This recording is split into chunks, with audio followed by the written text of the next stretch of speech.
随着新冠疫苗接种人数不断增加，新增感染病例不断下降，许多人，包括我本人在内，有一段时间都会觉得曙光就在前面，对不久的将来战胜疫情充满了信心。就在这个时候，变种病毒来了。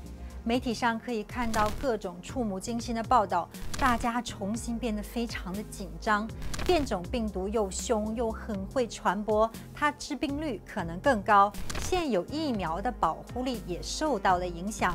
那么，变种病毒到底有多可怕？哪一款变种病毒传染力最强？哪一种新冠疫苗对付变种病毒又最有效呢？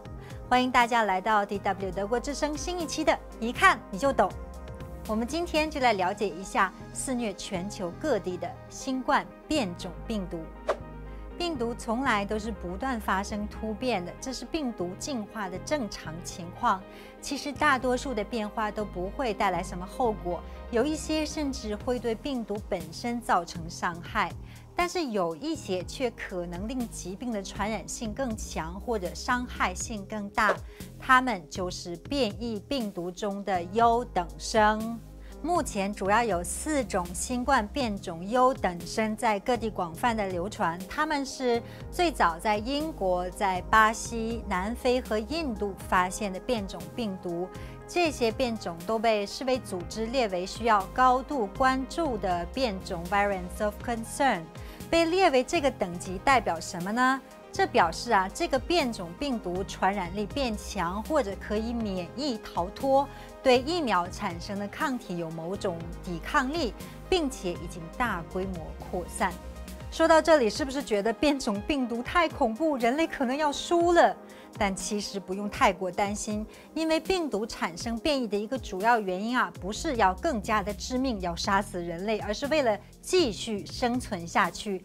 致死率增加对病毒不是好事，我们身体是它的宿主，宿主是活的，它才更有机会传播。为什么病毒会发生变异？病毒可以非常快速地进行复制，它们将自己的遗传物质引入人体细胞之后，在那里开始疯狂的复制。这个过程中随时都会出现复制的错误，就会导致遗传物质的微小变化，也就是发生了病毒突变。有些病毒相对来说出错率低，比如乙肝病毒，也就是 B 型肝炎；有些病毒，比如流感病毒、冠状病毒，复制更容易出错，变异率相对就较高。另外，如果很多人都感染过病毒，或者是很多人接种了疫苗，也就是一大批人，他们的身体里面都有抗体可以对付病毒，这个时候病毒就会想，怎么办？我要想一个能继续活下去的办法，我要做一些突变，病毒就会变异，躲过人类抗体的攻击。好比我换一件衣服，换一个发型之类的，让抗体认不出我的样子。一些聪明伶俐的变种就这样出现了，它们保留甚至增强了传播能力，更好地生存下来，挤占原始毒株和其他变异株的空间，它们就是优质变种。现在有一种猜测，基于这个理论，说可能是因为广泛接种疫苗导致了 Delta 变种病毒的出现，但这种说法并不成立。因为这个变种病毒去年10月份在印度首次被发现，而印度是从今年1月才开始接种疫苗的，也就是在 Delta 出现之后的3个月。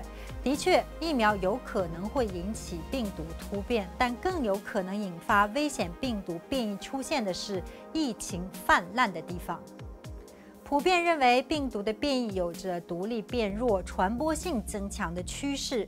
比如，最早在英国发现的新冠变种，国际专家认为这个变种病毒比普通新冠病毒传染性强30%到70%，但毒性并未增加，也没有变得让抗体完全不认识它，所以疫苗还是会发挥作用。这个话题等下我们再展开聊。变种病毒的新名字。我们聊到哪个变种更凶猛之前，先说一下它们的名字。今年6月，世卫组织决定以希腊字母命名几个新冠变种病毒的名字，按其被发现的时间顺序命名，不再以变体发现地命名。世卫组织和很多科学家都批评这种以地域名称给病毒命名的做法，认为这会引起种族对立和仇恨的情绪，也不客观准确。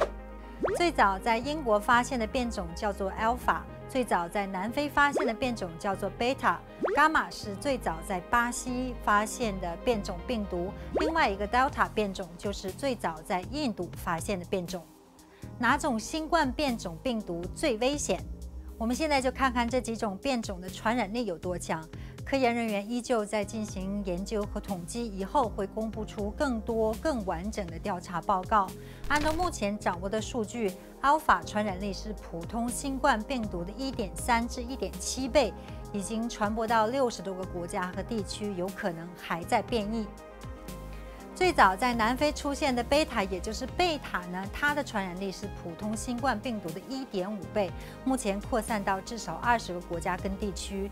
大家不要对它掉以轻心。摩根大通发布的一份调查报告指出，虽然其他变种病毒感染率暴增，传染面更广，但是贝塔可能是最危险的变种病毒。为什么呢？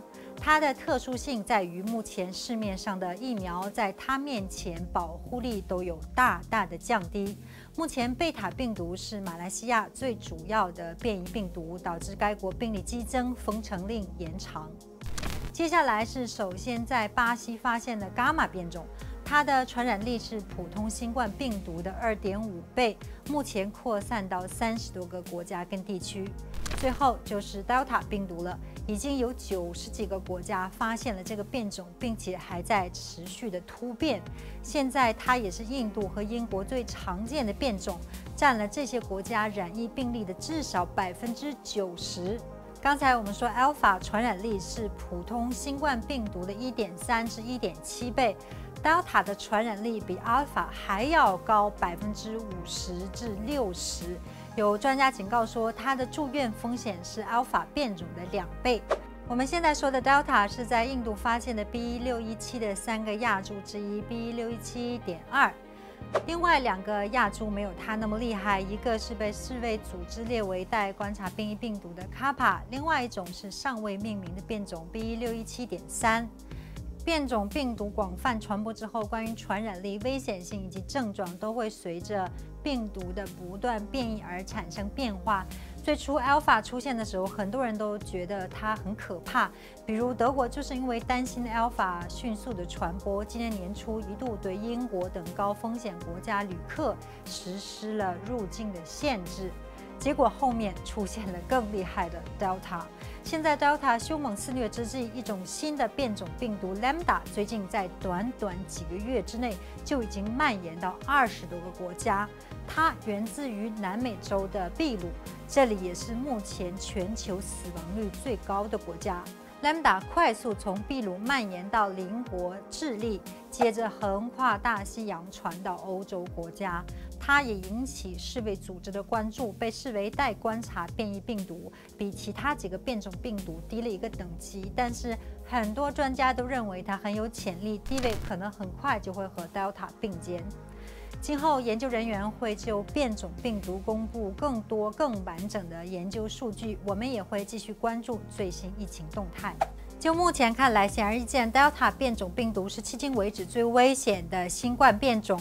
德国卫生问题专家 Karl Lauterbach 总结了 Delta 带来的3大问题：更具传染性，易导致更严重的病症，抗药性高，对疫苗有部分抵抗能力。那些接种1次的人也会中招。危险的 Delta 变种正在多个国家扩散。首先发现这种新冠变种病毒的印度是全球新冠疫情最严重的国家之一。印度新增感染人数呈大幅上升的趋势，有专家担忧这可能就和变种病毒肆虐有关。根据印度方面的数据，在疫情严重的邦，超过60%的患者感染的都是 Delta 病毒。亚洲其他地区，比如新加坡、台湾，都发现了 Delta 的病例。印尼和泰国也因为 Delta 导致疫情反弹。在广州、深圳、东莞也都发现了这个变种病毒的感染者。深圳重要的港口盐田港就因为疫情而一度全面停工数天，导致大量的货船拥堵。这里呢是全球最繁忙的大型集装箱港口之一，仅次于上海、新加坡和宁波。这次陷入停滞，使得中国与亚欧乃至美国之间的货运往来通道都受到了严重的影响。在美国呢，7月初，这种变种病毒占所有美国病例的50%以上，成为该国最强的病毒株。该国6月份的状况还不是这样，那个时候最为流行的是 Alpha 变种。在接种疫苗走在世界前列的英国跟以色列，原本已经相对成功控制住了疫情，结果呢被 Delta 也打了个措手不及，疫情再次反扑。澳洲多个城市也因为这个变种病毒而采取了封城的措施。我们最后看一下欧洲 ，Delta 变种病毒正在迅速的扩散，多个国家疫情又起，尤其是不久前结束的欧洲杯，大批的球迷前往各地的球场为自己支持的球队呐喊助威。专家担心，球迷四处移动将加速下一波疫情的爆发。截至7月初，英国政府确认感染 Delta 变种的病例已经占到全国新冠病毒确诊病例的97%，新增感染病例几乎全都是由 Delta 变种引起的。俄罗斯也情况堪忧，新增感染病例中约有90%是由 Delta 变种引起的。接下来是74%的葡萄牙，奥地利比例是53%，也就是每2个新增患者就有1个是感染了这个变种病毒。捷克是16%，而德国呢？罗伯特科赫研究所6月末表示，新增感染病例中约有37%感染了 Delta。该研究所估计比例呢还会继续升高。研究所所长维勒说，至今年的秋天 ，Delta 将成为德国主要流行的病毒株。变种来袭，新冠疫苗还有效吗？变种病毒在新增感染病例中的所占比例不断上升，那么现有的疫苗对它们是否依然有效呢？影片的最后一个部分，我们就来了解一下。最会躲避疫苗，也就是有最强免疫逃逸能力的是最早在南非出现的贝塔病毒，也就是说，疫苗对这个变种的保护力效果最差。比如2个 mRNA 疫苗，莫德纳的有效率降低了6倍，BioNTech 辉瑞的疫苗降低了8倍，只打1针的强生保护率为64%，阿斯利康疫苗仅剩了10%的有效率。所以摩根大通6月份的时候就发出警告，贝塔变种将构成最大挑战。关于哪款疫苗针对新冠病毒更有效，我们之前做过一个视频，感兴趣的人可以去看一下影片。免疫逃脱能力最差的是英国发现的 Alpha 变种，市面上的疫苗对它的保护率大多仅有小幅的下降。BioNTech 辉瑞保护率几乎没有变，莫德纳保护率降低多一点点，大概是50%，而阿斯利康呢仍有66%的保护率，也有数据显示是75%的保护率。另外2个变种 Delta 和巴西发现的伽马地位介于两者之间，可能是因为伽马传播没有那么的广泛。目前关于这款变种的疫苗还缺少可靠的数据。Delta 就不同了，由于 Delta 变种在许多地方已经成为或者正在成为主要的病毒株，人们非常关注疫苗对它的有效性。一些疫苗接种率高的地方，比如英国，就掌握了不同疫苗对 Delta 变种的有效性的数据。当然，研究人员还在继续对变种病毒进行调查和评估，今后呢也会有更多更详细的统计数据。我们现在看一下英格兰卫生局的统计。2针完毕后 ，BioNTech 辉瑞对 Delta 的有效性几乎没有变，保护率还是很高，为88%。打了这个疫苗或者是阿斯利康疫苗的人感染 Delta 基本不会发生严重的病症。完成2剂阿斯利康疫苗接种的人群能够获得大概60%的针对 Delta 变种的保护率，重症防护率则为92%。这里大家要注意的是，打满2针阿斯利康。英国发现呢，只接种第1针阿斯利康疫苗的人，在面对 Delta 时几乎没有效果。不过，如果只接种了第一针 BioNTech 辉瑞的疫苗，也能针对 Delta 变种产生一定的保护力。那现在不少人在德国也是第一针呢接种的都是阿斯利康的疫苗，怎么能够减少感染 Delta 的风险呢？德国常务疫苗委员会推出了混搭方案，已经接种了第一针阿斯利康疫苗的人群的第二针可以打 BioNTech 辉瑞或者莫德纳这2种 mRNA 疫苗。委员会认为，混搭的方案显现出了极佳的保护力。德国总理 Angela Merkel 就是这种混合双打的选手，第二针接种了莫德纳。疫苗混合接种在多个国家仍处于试验阶段，我们将持续关注这个话题。如果打了强生，可能就不会有这么多的烦恼，因为它一针到位。根据厂商的数据，这款疫苗针对 Delta 的总体保护力表现相当不错，高达85%，而且至少能维持8个月。中国产的灭活疫苗也有一定的保护力。中国疾控中心研究员冯子健6月末曾经表示，现有的2种中国灭活疫苗对这个变种的效力虽然有所下降，但是仍然有保护的作用。他没有透露究竟是中国现有5种新冠病毒灭活疫苗中的哪2款。仅仅表示，在最近广东省的疫情中，可以看到一个非常明显的现象。打过疫苗的感染者都没有发生重症，发生重症的这些感染者都没打过疫苗。高度依赖中国科兴灭活疫苗的智利此前对变种病毒表示担忧，该国卫生部门对科兴疫苗是否能够对抗传播性更高的变种病毒提出质疑，同时也在对其注射后的保护期持续时间进行研究。疫苗可能并不总是能预防感染，但它们大大减少了病毒传播和重症的风险。如果疫苗的保护效果不那么高了，科学家们当然会加以改进。